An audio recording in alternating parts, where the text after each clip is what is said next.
Something I'd be curious about, since you said it was word of mouth at that time period. Now, jumping ahead 20, 25 years, is that how you still operate? Do you advertise? How do you advertise? Just out of curiosity, how did it develop over time? And how did you know to change? How did you know how to do marketing? Where'd you learn that?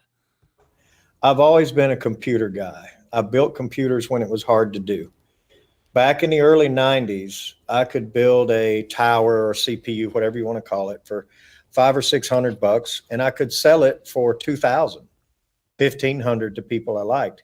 Now I could build a nice tower for $500 or $600 and sell it for $400. That's what's happened to that market. But nonetheless, being a computer guy, I mean, I was a beta tester for Windows 98. I was the first one around here to pull an IP on cable internet, broadband.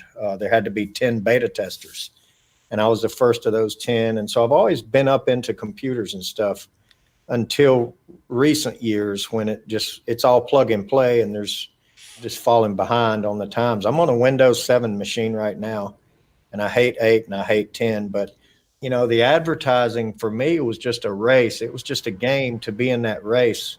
We're the highest rated company in the upstate, so I'll go ahead and say that. And anybody wants to look it up, they certainly can.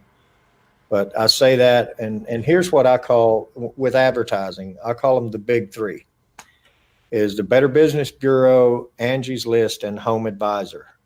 That's what I consider to be the big three. Those are the ones that are of issue to me, rating and review-wise. We're by far holding records on Angie's List and the Better Business Bureau, as well as Home Advisor. I have the only perfect 5-star that's lasted over 9 years. And it's really hard, I'll tell you what, because some people can be extremely difficult. But the word of mouth thing really dropped out with the popularity of computers. To answer your question, computers, once they were in every house, the word of mouth thing was no longer. You had to change with the times, and that we did. So when computers came along, the bad thing computers have done is taken away people's patience. So I don't know if anybody else has noticed that in the service industry, but everybody runs a computer and pushes a button and gets results, and it's created a mindset, and it's taken away the patience. Everybody wants everything right now, but it's not just in this industry.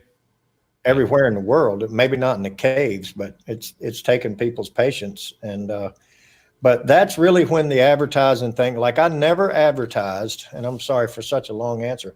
I never advertised before computers got popular. It was strictly word of mouth.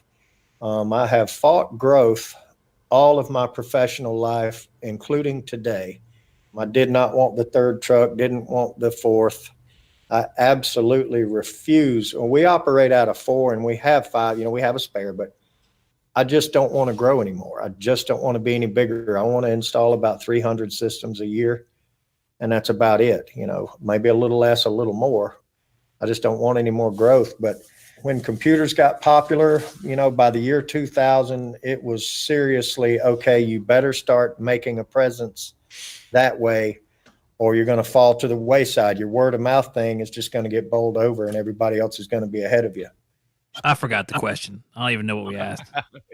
Just rambling and rambling. I know. That was a great answer. I think that's exactly what a lot of guys want to hear.